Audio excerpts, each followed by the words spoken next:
खोबऱ्याची वडी, भाजणीची चकली, बेसनाचा लाडू आणि पोह्यांचा चिवडा. नावं ऐकून तुमच्या तोंडाला आता पाणी सुटलं असेल, माझ्याही सुटले खरं तर. पण ह्या सगळ्या गोष्टी कुठे फेमस आहेत तर सावंतवाडी माठेवाड्यातलं एकच नाव समोर येतं, ते म्हणजे सिद्धे गृहउद्योग. सध्या गणपतीचा सीझन आहे आणि त्यामुळे फराळासाठी इथं लगबग सुरू होती आणि हेच सिद्धे दाम्पत्य आपल्यासोबत आहे आत्ता. त्यांच्याकडून त्यांच्याविषयीच्या या सगळ्या प्रवासाविषयी अधिक माहिती जाणून घेणार आहोत. तर आत्ता आपल्यासोबत आहेत त्या कांचन सिद्धे आणि त्यांचे पती हे किरण सिद्धेसुद्धा आपल्यासोबत आहेत. तुमचं दोघांचंही स्वागत या खास मुलाखतीत. काकी, तुमच्यापासून मी सुरुवात करेन.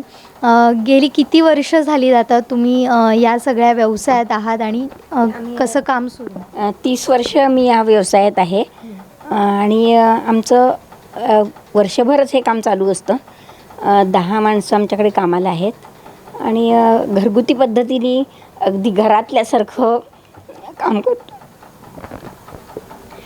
आत्ता खरं तर तुमच्या डोळ्यात अश्रू दाटून येत आहेत, तुमच्या भावना समजत आहेत. म्हणजे मगाशी आम्ही बोलत होतो त्यावेळी बऱ्याच गोष्टी तुमच्याकडून जाणून घेतल्यात.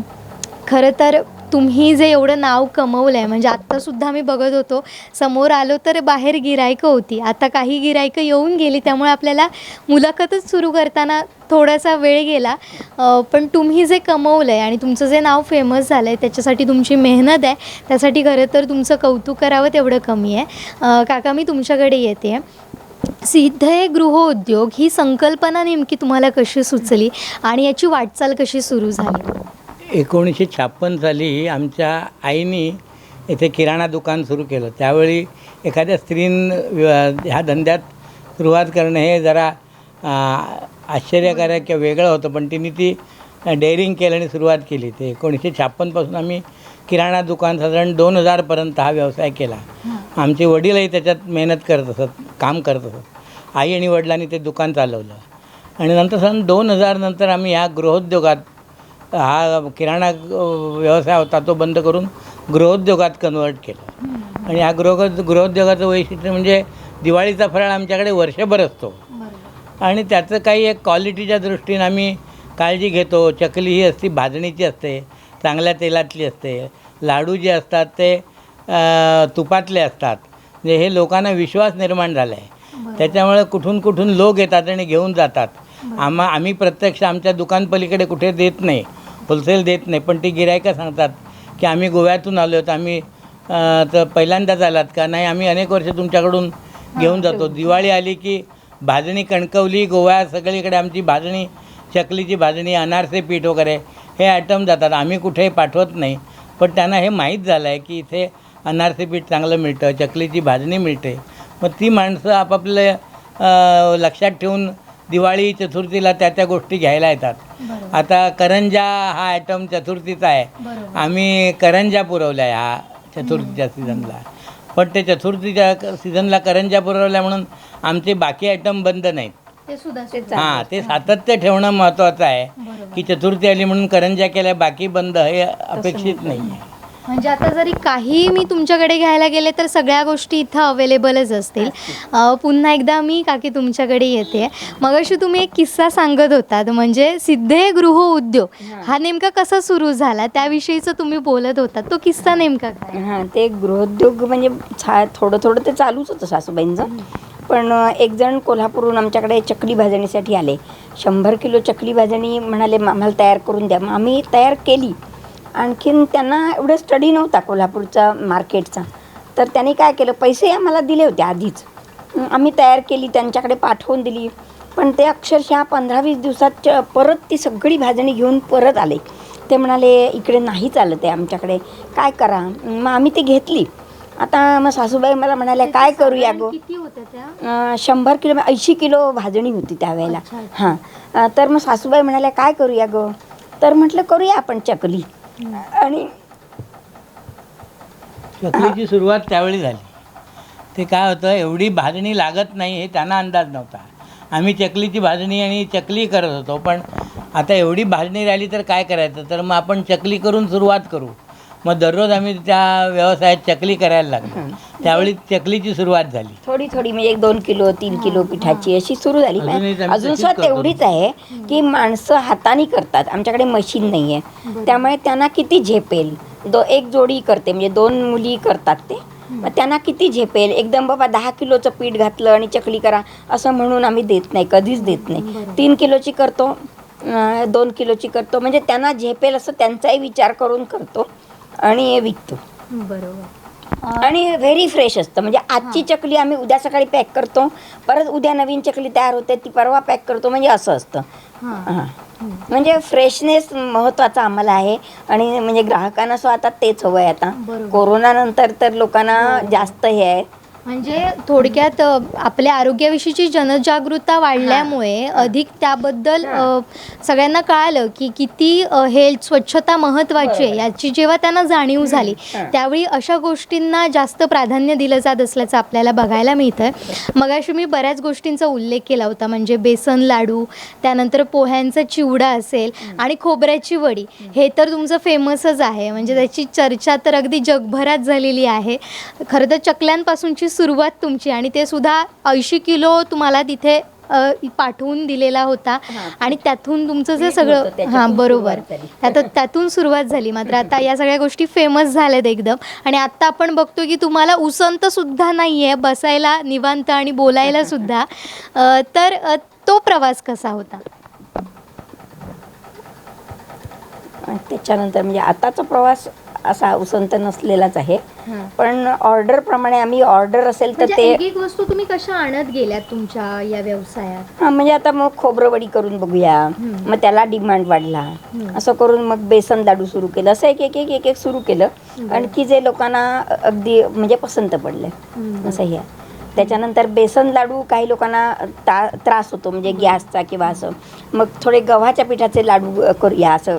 म्हणजे आमच्या माहेरी तिकडे गव्हाच्या पिठाचं करतात, म्हणजे गव्हाच्या पिठात ओलं खोबरं घालून तसं आपण करून बघूया की जेणेकरून जे लहान मुलांपासून म्हाताऱ्यापासून कोणालाही खायला चालतील असे असतात ते. तर ते सुरू केले, म्हणजे त्याचाही एक वर्ग निर्माण झाला आहे. म्हणजे बरोबर.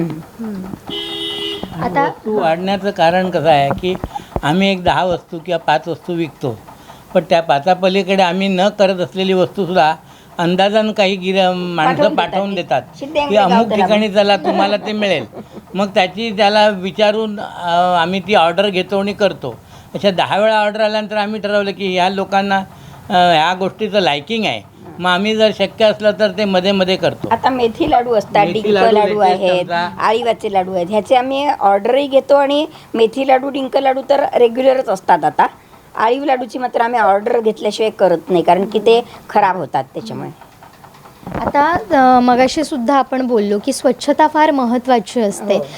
तर मग तुम्ही कशा पद्धतीने ही स्वच्छता राखून इथं काम केलं जातं सिद्धे गृह उद्योगाचं? हे रोजच्या रोज जी आमची जी भांडी आहेत किंवा काय, हे अगदी रोजच्या रोजच म्हणजे लगेचच घासलं जातं. आणि कामगारांवरची जबाबदारी टाकलेली आहे की ही आमची भांडी आहेत व्यवसायाची, आणि ती त्यांची ज्यांनी खोबरवडी केली त्यांनी त्यांची ते भांडी घासून टाकायची आहे. म्हणजे त्याला वेगळा माणूस नाही आहे. चकली ज्यांनी केली, चकलीची कढई त्याची परात काय असेल तर त्यांनी घासून त्या ठेवायची. जोडीने ते काम करा. आणि जोडीचीच कामं आहेत आमच्याकडे सगळी, म्हणजे आणि ते सिंगल काम काम आम्ही वेगळं ठेवतो, घरात आणि ते मिक्स करत नाही. पण आता वागणूक म्हणजे आम्ही अक्षरशः घरातल्यासारखी देतो. बरोबर. पण आता दिवसभरातला कसा काय सगळा गोंधळ असतो हा, कशी गडबड असते? सकाळी 10 ते 1 काम असतं आमच्याकडे आणि संध्याकाळी 3 ते 6 असतं. 10 वाजता त्या मुली येतात. त्याच्या आधी मी आता आज काय बाबा चकली करायची तर त्याचा मसाला काढून ठेवणार, खोबरवडी करायची आहे तर मग सांगायचं, त्यांना सांगितलं की ते आता तयार झाले आहेत त्या मुलीसुद्धा करायला, त्यामुळे त्या करतात सगळं. पण आता घरातली सुद्धा कामं असतात आपल्याला. आता बायका म्हटल्यानंतर काही सुटलेलं नाही आहे. तर मग घरी सुद्धा जेवण असतं आणि त्याचबरोबर हे सुद्धा सांभाळायचं असतं. तर हे कसं जमवतात? ते सगळी आता कसरत करायची तयारी म्हणजे सवय झाली आहे ती. आणि आम्ही इथेच राहतो, त्याच्यामुळे कुठे बाहेर उठून जायचं म्हटलं तर अवघड होईल मला. पण म्हणजे तुमची दिवसाची सुरुवात किती वाजल्यापासून होते? तशी 6:30 पर्यंत, ह्याच्यापेक्षा लवकर नाही उठत. हां, पण आणि ते रुटीन लागलंय ना, त्याच्यामुळे आता ते चालतं. म्हणजे तेवढं क्वचित कधीतरी लवकर उठायचं असेल तर तसं उठूही शकतो, पण 6:30ला उठून भागतं, म्हणजे चालतं. आणि इथल्या इथेच घरातच आहोत आम्ही, त्यामुळे थोडंसं येता जाता स्वयंपाक असंही करते म्हणजे. तर आता महत्त्वाचं म्हणजे तुमच्या या सगळ्या उद्योगामुळे, सिद्धेगृह उद्योगामुळे आज अनेकांना रोजगारसुद्धा मिळतो आहे. तर एक तुम्ही नवं पाऊल, एक धाडस तुम्ही केलात, त्यामुळे आज अनेकांचे संसार चालत आहे या सगळ्यावर. ते खरं आहे. तर त्याबद्दल काय सांगाल? म्हणजे त्या मुली पण समाधानी आहेत, त्यांनाही माहिती आहे की घरातल्यासारखं वातावरण असतं, त्याच्यामुळे चांगलं आहे. म्हणजे अजून सुद्धा लोक विचारत असतात आम्ही येऊ का तुमच्याकडे कामाला, पण आम्हाला माहिती आहे की आम्हाला 10 माणसाच्या वरती 15 झाली तर एवढं काम आणि हे पण होतं ना, क्राऊड होतो, त्यामुळे मग 10 माणसं म्हणजे आम्हाला बरोबर होतात ती.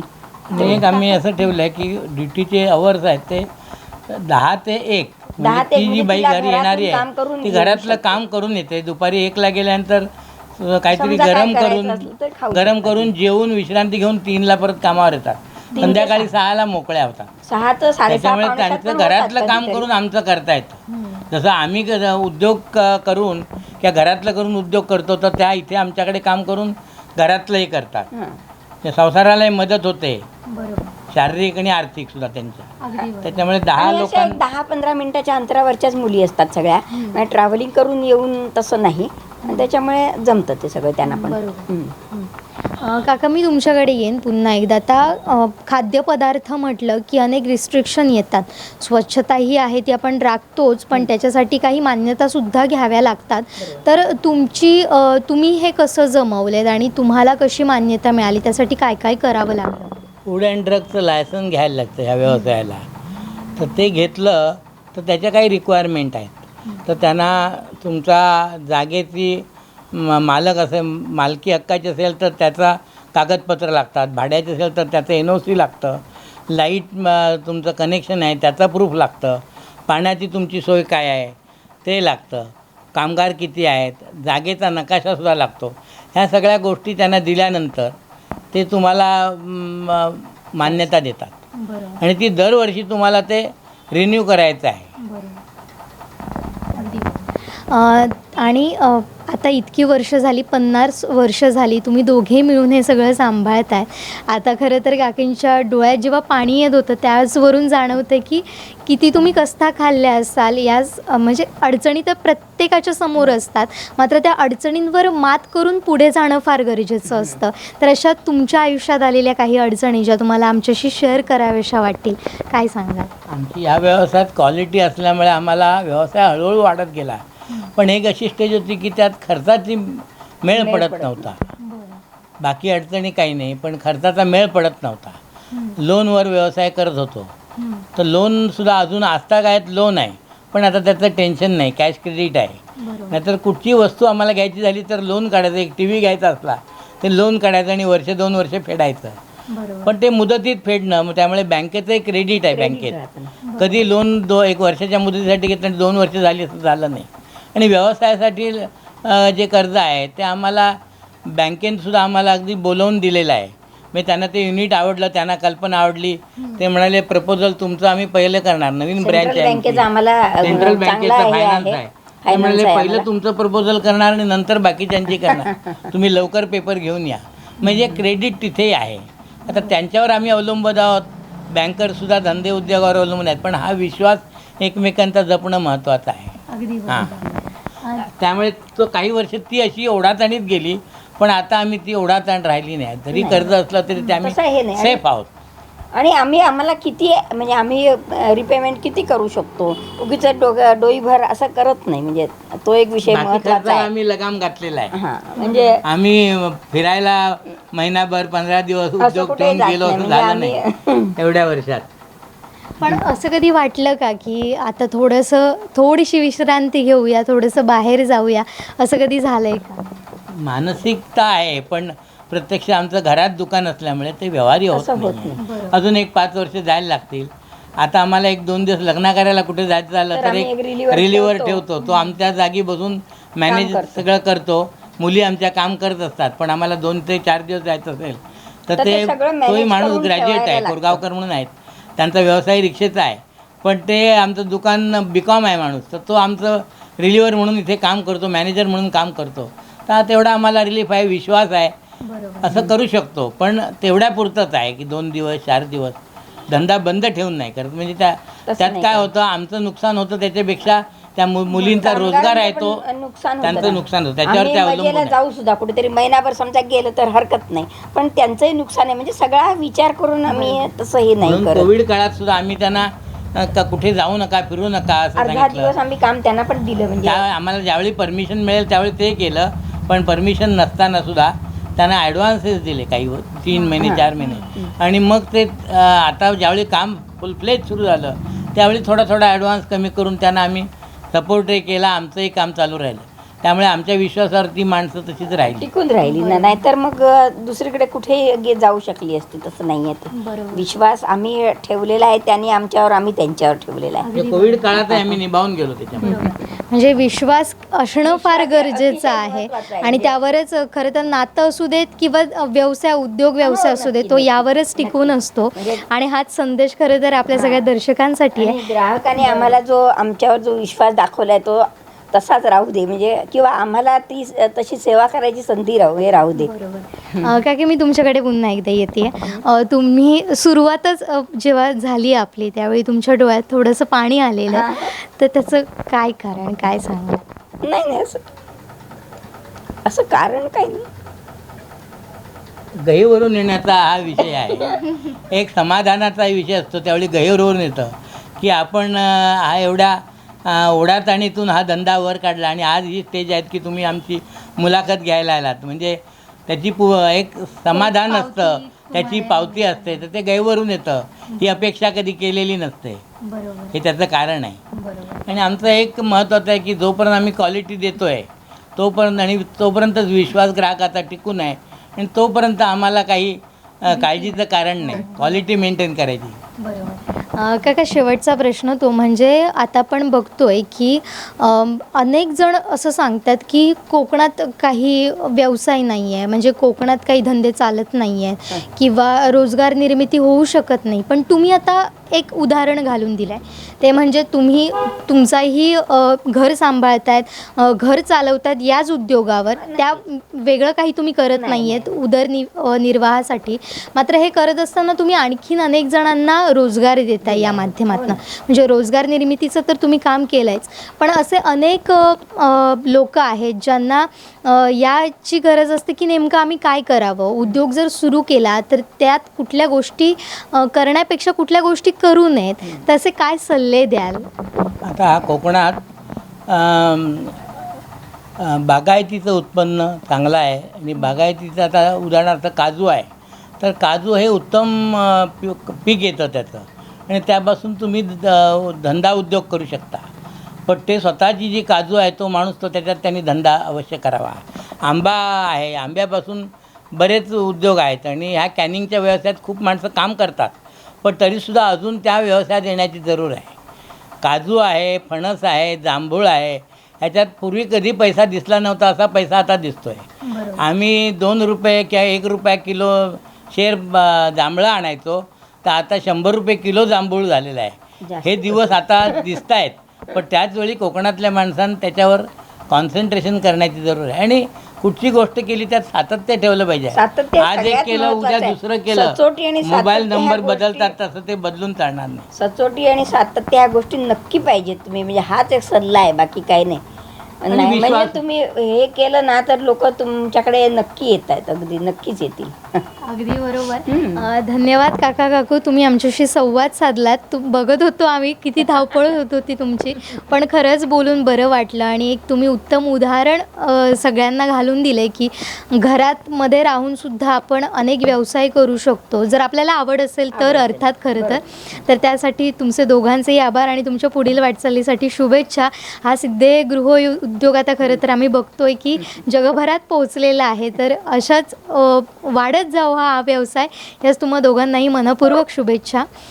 तर हे होते सिद्धे गृह उद्योगाचे काका काकू, सिद्धे काका काकू, आणि त्यांच्याकडून अनेक महत्त्वाच्या मुद्द्यांवर भाष्य करण्यात आलेलं आहे. ते म्हणजे जर तुम्ही उद्योग सुरू केला तर त्यात सातत्य, मेहनत राहणं फार गरजेचं आहे, तरच तुम्ही उत्तम यश कमवू शकता. आता इथंच थांबतोय. पाहत रहा कोकण साद लाईव्ह. कॅमेरामन साहिल बागवेसह जुईली पांगम, कोकण साद लाईव्ह, सावंतवाडी. आमचे दिवसभरातले सर्व अपडेट्स, ताज्या घडामोडी आणि थेट लाईव्ह पाहण्यासाठी सबस्क्राईब करा, लाईक करा कोकणचं नंबर 1 महा चॅनल कोकण 7 लाईव्हचं YouTube चॅनल.